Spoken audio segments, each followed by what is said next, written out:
Hizbut Tahrir itu, Gus, bikinannya Inggris. Sekarang kantor pusatnya di London.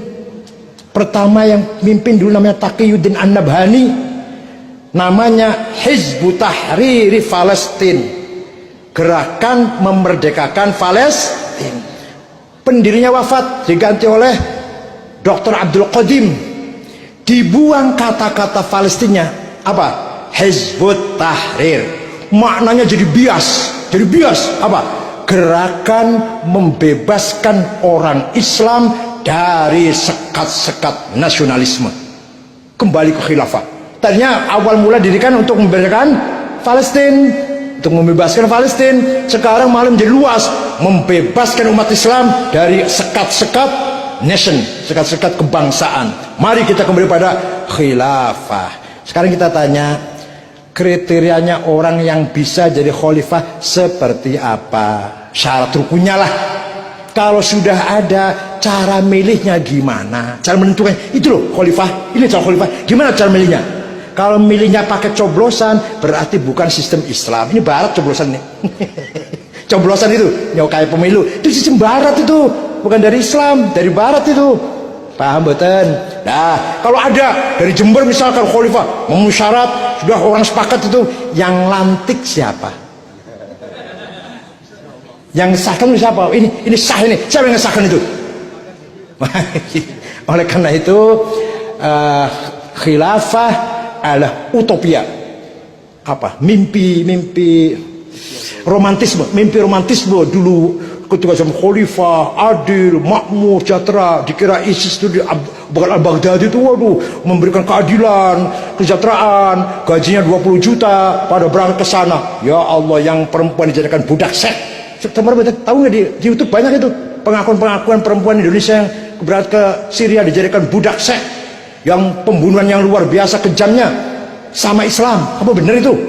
Apa begitu mendirikan khilafah? Membunuh orang seenaknya.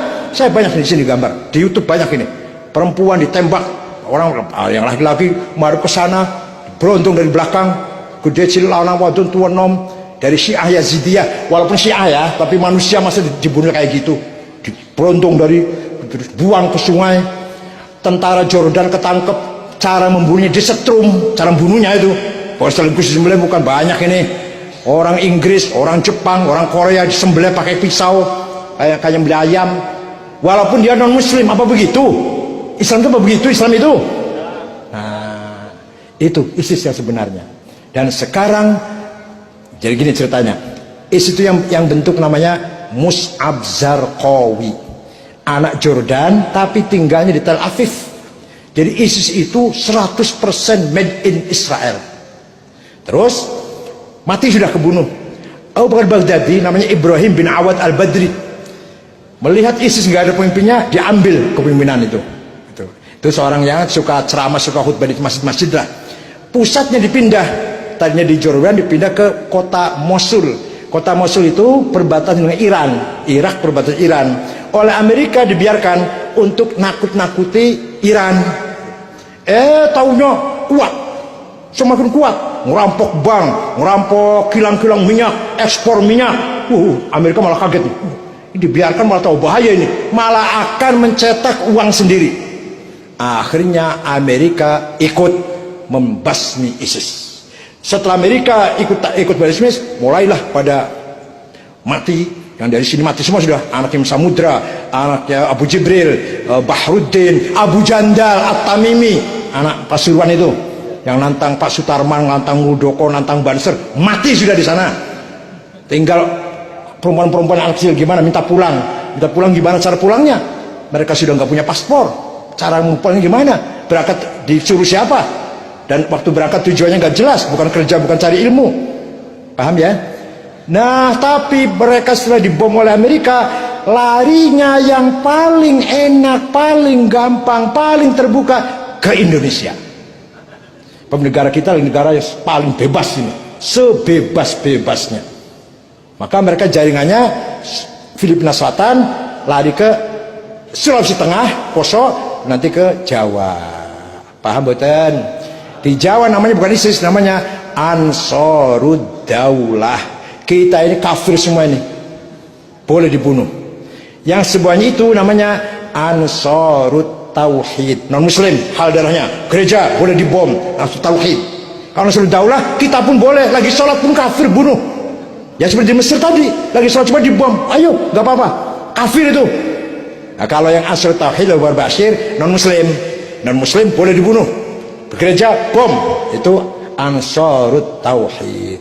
Ada lagi Salafi dari Yaman, Syekh Muqbil Ad-Damaj, muridnya namanya antara lain Ja'far Talib yang sudah meninggal kemarin, dan banyak lagi, ada Farid Uqbah, ada Yusuf Isa, ada Khalid Bawazir, itu semua Salafi. Ada lagi Wahabi. Kalau Wahabi halus, pakainya bangun masjid, beasiswa, bangun madrasah, tapi nanti ajarannya Wahabi, tapi caranya halus. Beasiswa ke Saudi sekolah, atau sekolah di sini tapi dikasih beasiswa, bangun masjid, sudah ada 800 masjid made in Wahabi. Sudah ada yayasan di Jember, gak wonten ya, ada Jember ya. Cari sendiri saya tahu alamatnya, tahu ketuanya siapa, tapi cari sendiri. Di Jember ada, di Surabaya Yayasan Ali bin Abi Thalib Ampel. Jalan ke Perumahan Galaksi, Jalan ada Irma Sution Al-Fitrah. Cirebon As-Sunnah, Jalan Kali Tanjung Geraksan, Kecamatan Geraksan. Mataram Umar bin Khattab. Lampung Ulil Albab. Jakarta As-Soffah dan Jalan Agung, ketuanya Maman Abdurrahman. Kebun Nanas, ketuanya siapa itu? Yasid Jawas. Di Jember ada, saya tahu alamatnya, tahu namanya, tapi nggak usah sebut namanya. Ini Jember ini. Cari sendiri. Namanya Imam Syafi'i mana? Di Jember itu Pondok Imam Syafi'i. Pondoknya ya, tapi nama pendirinya bukan itu. Namanya bukan. Ya banyak. Saya ada catatan pesantren yang Wahabi. Tapi Wahabi itu halus nggak ngebom. Wahabi itu nggak ngebom. Yang Salafi agak keras, Ja'far Thalib agak keras. Nah yang ngebom itu ya teroris. Itu ya tadi itu Ansarut Daulah, Ansarut Tauhid itu ngebom. Kalau Wahabi nggak ngebom. Hanya jangan tahlil ya, musyrik. Jangan maulid Nabi ya, bid'ah gitu. Caranya halus, nggak terus ngebom lagi, maulid Nabi dibom ya enggak. Itu Wahabi. Mudah-mudahan semuanya itu enggak betah di Indonesia lah. Wal murjifuna fil madinati lanughriyannaka bihim thumma la yujawirunaka fiha illa qalila. Muhammad, orang-orang yang bikin gaduh, bikin ribut di Madinah, usir Muhammad. Paham tidak? Itu Quran itu. Wal murjifuna fil madinati lanughriyannaka bihim thumma la yujawirunaka fiha. Jangan kamu biarkan hidup bersama kamu di Madinah, usir Muhammad.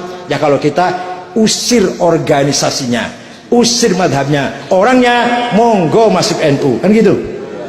Setuju? Terima kasih. Masya Allah. Terima kasih kami sampaikan. Itulah tadi jawaban dari pertanyaan-pertanyaan. Saya rasa sudah sangat jelas sekali pemaparan dari Profesor Dr. Kiai Haji Said Aqil